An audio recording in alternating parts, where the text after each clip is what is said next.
Hey,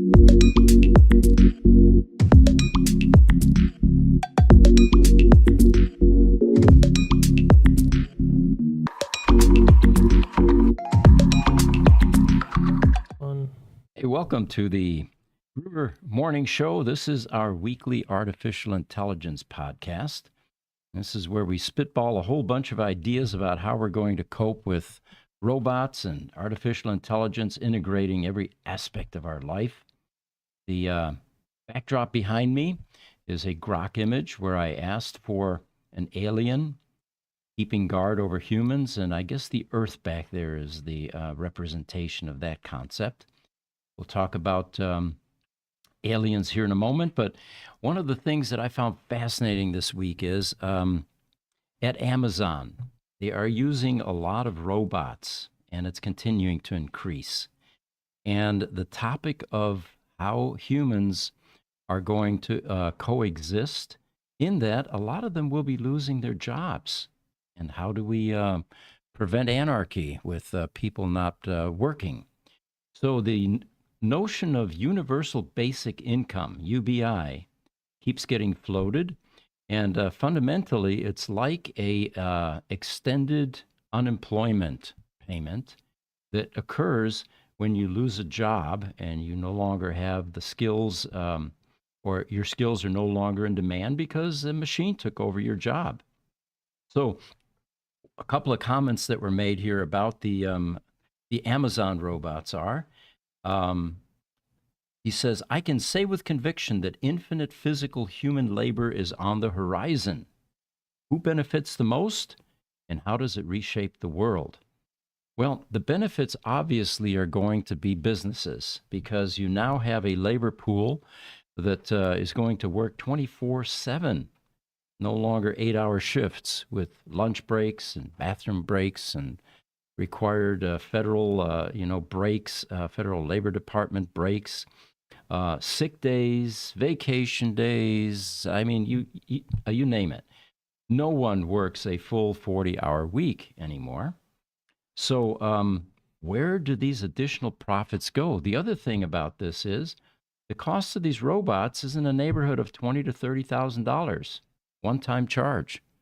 They don't charge, there's no lease payment to make. And anyway, there will be some additional profits that will be involved in this. Another comment that was made is, I think society benefits the most in the long run, but there will be a lot of pain in the short term. Well, that goes without saying, because as people lose jobs, and there was a newsroom that was on Reddit, actually, people complaining about this, and it had gone viral. Apparently, an entire newsroom in the United States somewhere, a bunch of people lost their jobs. And the reason is they're using artificial intelligence for this work. Jesse, you had a pretty good handle on what job they were doing. It was back office, I believe? I actually don't know what the specific role was, but it was people that were working like in the back end with producing. With producing, of some kind. But I don't know who specifically. I think it was low-level admin roles that were replaced, but I don't know. I suppose things like fact-checking would be fairly easy to do with AI. Script writing, we use it all the time here, and it comes in very handy. Well, our problem is, though, that we need to fact-check it ourselves. We need AI to not hallucinate.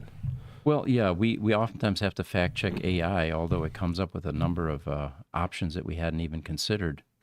Yeah, but everything, the dates and times and some of the names, there's those instances on the East Coast of medical documentation being just made up, or for the lawyer that used AI without checking it, who got sanctions. So are we saying that this newsroom will have some more fake news? Potentially. Yeah, okay. Just a little bit.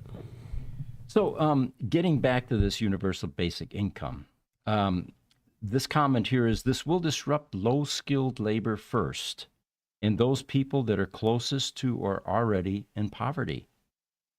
Humanoid robots also accelerate the need for universal basic income. Yeah, we have to somehow keep an income stream for these people, or we're going to have anarchy on the streets as Yeah. people hit the lower rungs of Maslow's triangle. Anarchy takes over, and values begin to plummet, and who knows, what kind of society we would live in if we had a bunch of hostile people that were Running around. trying to feed themselves. How do we pay for it, though? Well, now there's another interesting question. All right, take Amazon, for example. They're going to realize a whole bunch of additional profits because they now have a labor pool that they've never experienced before. 24/7, one-time cost, no additional cost, basically, once that initial investment is made in that robot. There's some maintenance costs, I'm sure. Some batteries have to be changed from time to time, some belts, but nothing that is anywhere near close the cost associated with having human beings in a workforce. So where do all these additional profits end up? Well, knowing corporate America, initially it's going to feed the coffers of corporate America. Why would they be motivated to share? Maybe they would have severances for their employees. They have a sense of loyalty there. But what about the rest of the population out there? I'm not sure that corporate America feels any sort of obligation to assist with that. So my prediction is that the government's going to step in, and they're going to raise the hell out of taxes in order to fund these unemployment funds, whatever they call them. UBI is the popular term now. But that right there is the part that nobody ever explains that we might need to look into, because how do you raise taxes on people that don't have an income that you're providing an income for? That doesn't make any sense. Good question. Corporate taxes. Corporate taxes, there's like a whole industry of people that are trained to jump and dive through all the hoops of corporate dodge taxes and weave, and significant. Even though there's already a crazy, incredibly complex tax code, I would imagine very few giant corporations actually pay taxes. Well, that's why I think the comment that this previous individual made, but there will be a lot of pain in the short term. That's probably an understatement. We've got some questions coming in. TikTok, iPhone House, hello from Mexico. Thanks for joining us. YouTube, Miran Reyes, A-Line Technology Dream. We'll have to... I meant alien. Oh, okay. Is that because we typed it wrong or they typed it wrong? Probably user error on that one. Remember, I am Ron Burgundy. I will read whatever you put on that teleprompter. Are you there, Cass?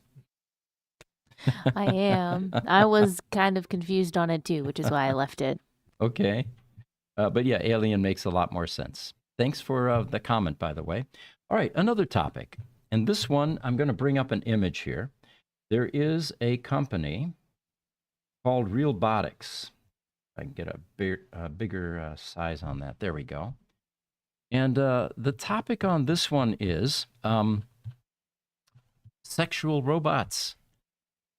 I know that we have a family channel, I guess, and these are difficult topics to assimilate, but it's definitely something that is going to be big business, already is in some cases. And the question is this technology, or is this a threat to human relationships? And these look like AI-generated images. One of them looks like Elon with a female robot, which has been bandied about well before I put this up here. So they say, imagine a future where humanoid robots not only interact with you, but are equipped with surprisingly human features. Technological advancements have already allowed the creation of robots with AI that offer perfect company. In other words, they're never going to argue with you. They're never going to give you the silent treatment. They're always going to be agreeable if that's what you want. They're basically going to be a perfect companion. So this company, Realbotics, is causing an internet fury because they're developing a sexual robots, sexual robots, plural, described with customizable features, including 30-centimeter bionic organs. And they are reportedly outperforming even the most advanced vibrators in terms of realism and pleasure. Besides this, they are designed to interact emotionally, recite poems, and even perform tasks like cooking. And all of this at an estimated cost of 35,000 euros, about 40 grand if the euro and dollar balance is still what I expect it to be. Global launch on this product, 2025. That's next year, folks. But the question is, what impact does this have on human relationships? Well, the obvious one is if heterosexual relationships are no longer necessary, how do we procreate? How do we continue the species? Designer babies and test tubes. Okay. It's a good comeback, That's I guess. a way. That's All one way, right? That would be one way, yes. They say that experts have differing views. While some see innovation as a solution to loneliness, others warn of the risks of emotional dependence and social disconnection. I can see social disconnection. Why deal with humans when you've got a perfect companion that meets all your needs? Yep. And you don't have a job anymore because you've got UBI now that's taking care of all of your financial needs. Yeah. We're now diving into what I think is a prophetic movie called Idiocracy 20, 30 years ago or so. People really don't have anything meaningful to do.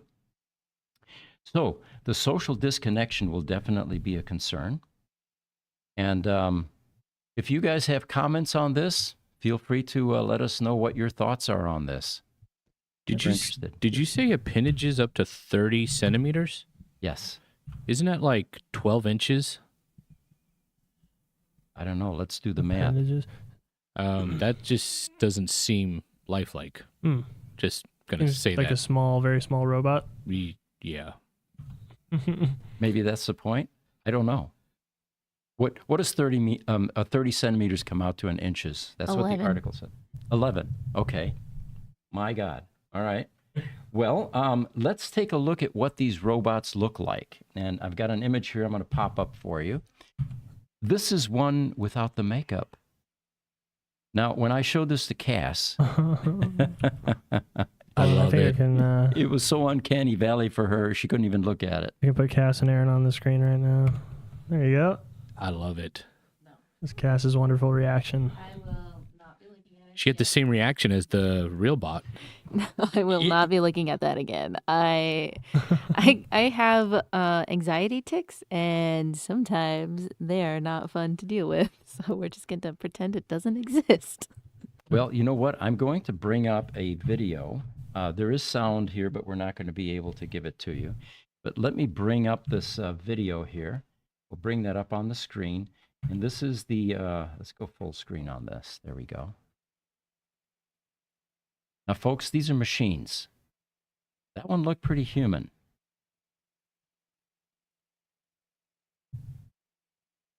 That's how we get the realism. It's pretty incredible what they can do to make it look so real. Okay, Yes. the eyes seem a little Yeah, really scary. dead.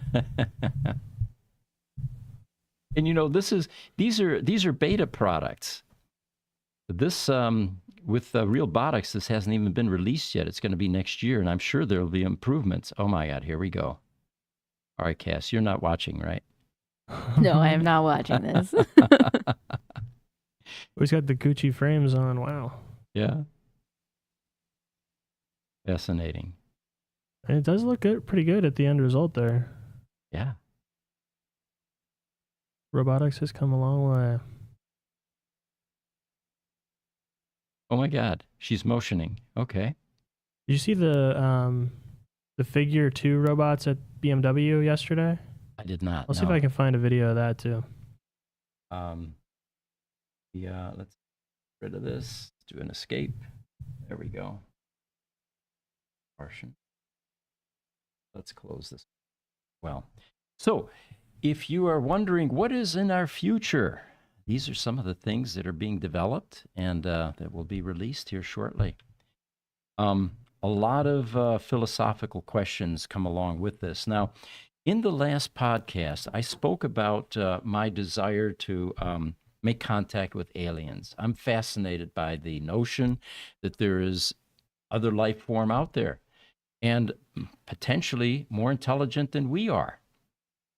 It wouldn't be much fun to, although from a scientific standpoint, to find life forms that are less intelligent than we are, but we have plenty of them on this planet, if you think about it. So I've always wondered, what will their science be like? What will interest them? What activities will these aliens engage in? What will their values be? Will they have values? How do they handle emotions? Do they even have them? And what do they appreciate? What do they hold dear? And are they going to be different from us in a sense of consciousness, different thought processes? And I just thought it would be amazing to meet them. And size, of course, as well, which we talked about last week. We all assume that, we anthropomorphize other beings potentially looking like us, having, two arms, two legs, the same appendages that we have, and which is, of course, absurd and silly because it depends on where you're coming from as to what will be useful in the evolutionary process. And we talked about dinosaurs, for example. They were very huge living organisms on this planet at one point in time. And if you had a planet with lower gravity, that could be even more pronounced. So the point that I was trying to make is that we are at that point now, that we are seeing aliens at this point. But the difference is they're not coming from other planets or other galaxies or other places in the universe. We're building them, and there are going to be lots of them, which of course is amazing and terrifying. AI actuating through robots is exactly what we're talking about here. And of course, the robots initially are going to be very human-like, as they have to operate within our environment. When they start working at an Amazon warehouse, for example, this is designed for humans and human-created machinery like forklifts. The humanoid form for a robot is quite efficient, but in the future, that may change dramatically. One thing that comes to mind is if you've got a 100-foot tall warehouse with a pallet rack system like they had here in town at the Eaton warehouse many years ago in the 70s. These were 100-foot tall rack systems, and they had trains basically that would get pallets off of the system and go up 100 feet. Well, why not have a robot that's 100 feet tall and that has the strength well beyond human strength to pick up a pallet and then carry it or transport it in some way to the production location, which is what they did at this Eaton warehouse. So we're not limited to humanoid robots, but at this point, it makes the most sense to develop machines that look like us or roughly our size, and in order to transition into this new robotic, world. So interesting movie that was released in 1951. It's called The Day the Earth Stood Still. And imagine a world where an extraterrestrial being arrives on Earth, not with the intent to conquer or destroy, which is, of course, a popular Hollywood theme, but simply to observe and understand. And now you have this 1951 classic, The Day the Earth Stood Still. And this is through a character, Klaatu, Klaatu, who is an alien from a distant planet who possesses an intelligence far beyond the human capacity. It's starting to sound like AI to me, especially when we get to AGI and super intelligence. The film stands out because it offers a rare and fascinating perspective. It's told through the eyes of this extraterrestrial who perceives our world from the standpoint of intellect and logic, not emotion and fear, which in my opinion is exactly what has kept us in this low rate of development for a couple thousand years. So Klaatu's mission is not one of war, but of warning. He comes to Earth with a message for humanity. And the message is, if we do not curb our aggressive tendencies and technological advancements, the fate of our planet will be dire. And what sets the story apart is how it allows the viewer to see Earth from the perspective of an intelligent being who, while technically advanced, has little understanding of human emotions, irrational fears, and the fragility of our existence. Now, again, to me, this sums up a prophetic a prophetic movie that really speaks to us about artificial intelligence and how it's going to integrate. The this character in the movie, Klaatu, is not a warrior or destroyer, but being a being of intellect and reason. His interventions are gentle yet powerful, nudging humanity toward the realization that their survival depends on their ability to rise above primal instincts. The way the film portrays this kind of intelligence, the one that seeks to solve than rather than confront, is a refreshing departure from the more aggressive depictions of aliens in other films from that era. So, Klaatu sees our world not through the lens of hostility or superiority, but as a flawed species in need of guidance. Again, it sounds like AI to me. And that is my prediction, is that anything that's far more intelligent than us is going to see our weaknesses crystal clear and provide guidance on how to get past all this. So Klaatu's calm and calculating approach to the world provides thought-provoking commentary on how we, as humans, often let emotions and chaos cloud our judgment. And then, of course, indulge in warfare, killing each other. We're famous for that.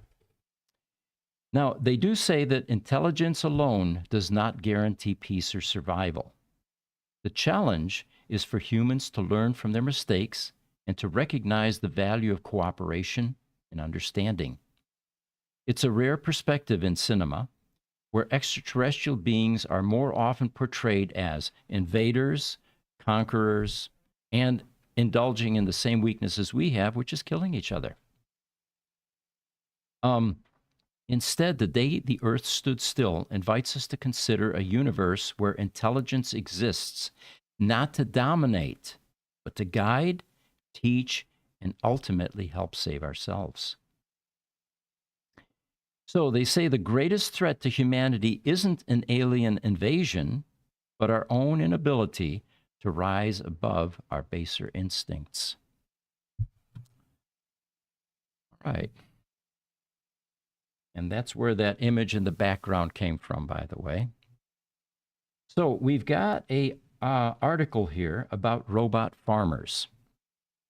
And this article talks about robots that are harvesting fruits and vegetables. They're using sensors and cameras to detect when the crops are ready to be harvested, and then use robotic arms and other tools to carefully harvest them without damaging the produce. And we've actually shown some images of that. Raspberries was one item they were picking. And if you think about it, that requires an enormous amount of restraint and tactile sensation because strawberries are very fragile. Instagram, Banker2319 chimes in and says, good movie, talking about the previous topic, The Day the Earth Stood Still. Okay, the future of AI. Here's an interesting article, Near Infinite Memory. And this is a comment or comments made by Mustafa Suleyman, who is the CEO of Microsoft AI.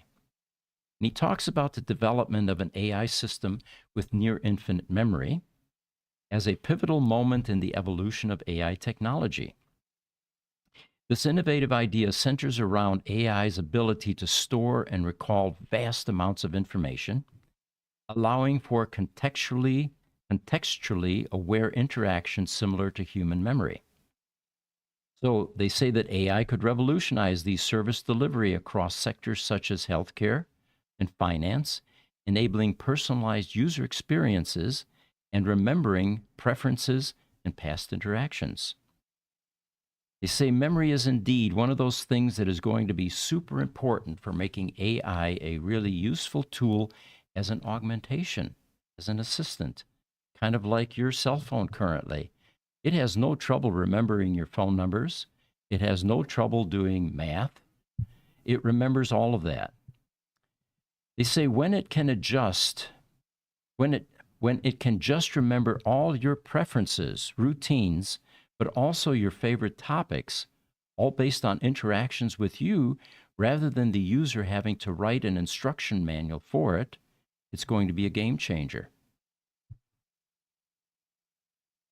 All right, another interesting article. This one, I'm going to bring up a picture for you. It turns out that the legal machinery that is implemented to full screen here for the lawsuit that Elon has initiated against OpenAI. It is requiring full disclosure, meaning that all of the early email correspondence and communication between OpenAI founders needs to be made public. So, in this recent battle, Elon has unveiled a series of email exchanges between himself and the other key figures in the early days of OpenAI. These communications span from 2015 to 2018, and they provide for us a rare glimpse into the foundational dynamics of one of the most influential AI companies today.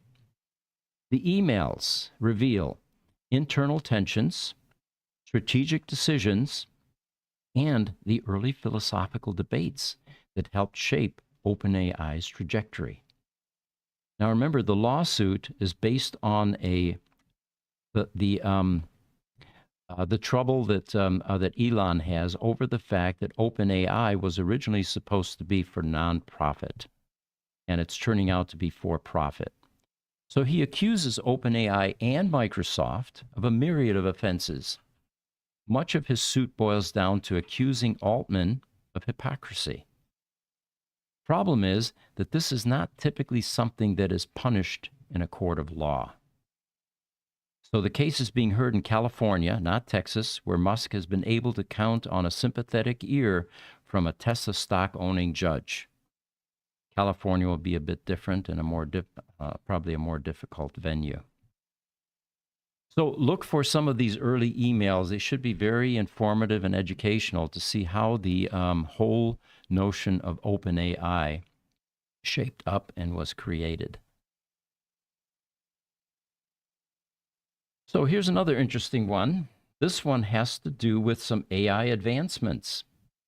AI headphones that are able to create a sound bubble, quieting all sounds more than a few feet away. The headphones, they say, imagine that you're at an office job wearing noise-canceling headphones to dampen the ambient chatter. A coworker arrives at your desk and asks a question, but rather than needing to remove your headphones and say, "What?" you hear the question clearly because AI is determining what's going to be important for you to hear and what isn't. Meanwhile, the water cooler chat across the room remains muted. Or imagine being at a busy restaurant and hearing everyone at your table, but reducing the other speakers and noise in the restaurant. So this is a product that is being developed and led by a team of researchers at the University of Washington, creating a prototype that allows listeners to create just such a sound bubble. And the team's artificial intelligence algorithms, combined with headphone prototypes, allows the wearer to hear people speaking within the bubble within a programmable radius of about 3 to 6 feet. So again, an indication that AI is going to provide cool augmentations.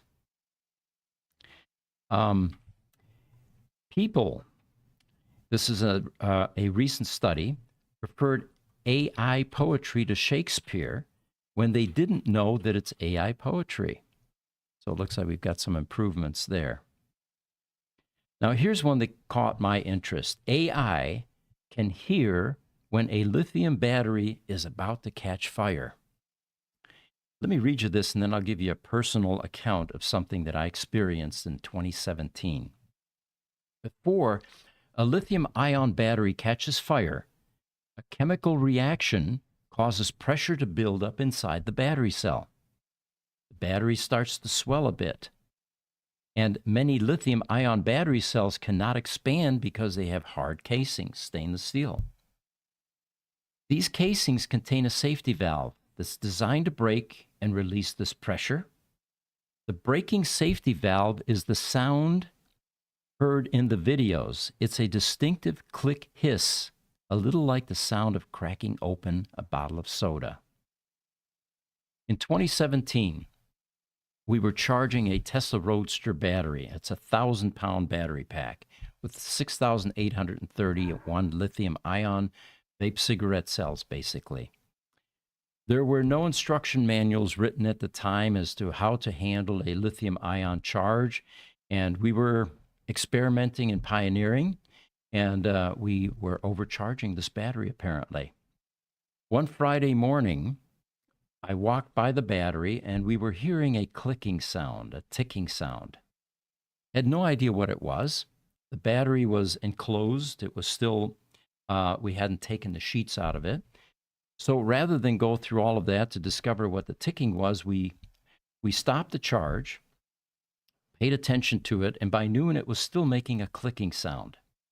So we ended up moving it toward a warehouse door, expecting to move it outside in case there was some problems with that pack.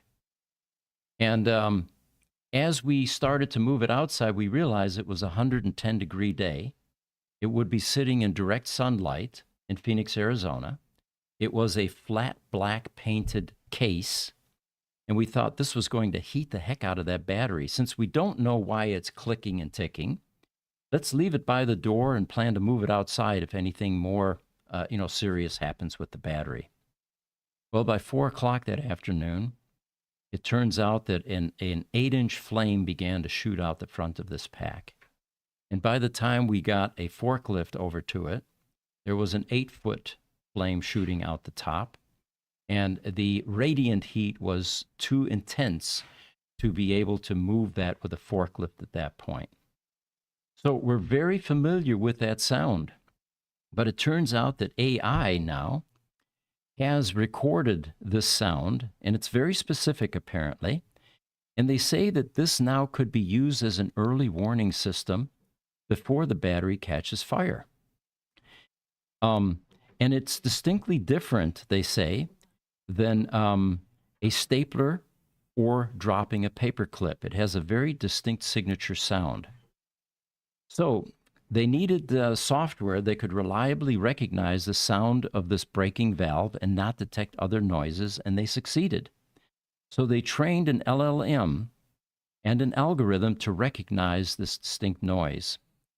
And now the application for this is that it is now potentially going to be able to be used to in warehouses, in parking garages, I suppose even in cars, and be able to get early warning that something is about to happen that will destroy this battery and create a fire.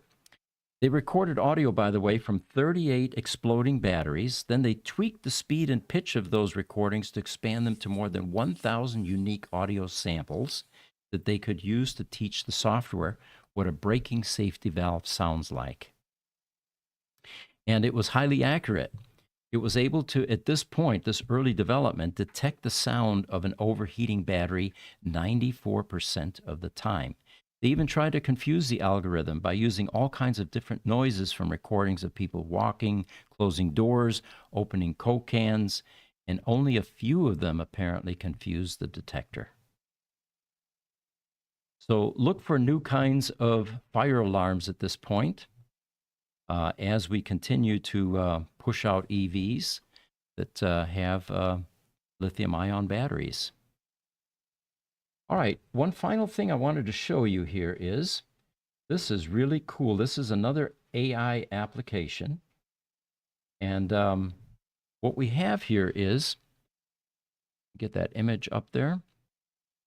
They say, imagine an exoskeleton that doesn't just help you walk, it becomes you. Now picture this, and there's a good video if you're interested in this.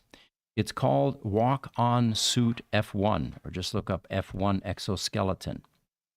This exoskeleton actually drives up to the wheelchair. It then extends and allows the individual, or wraps itself around the individual in the wheelchair.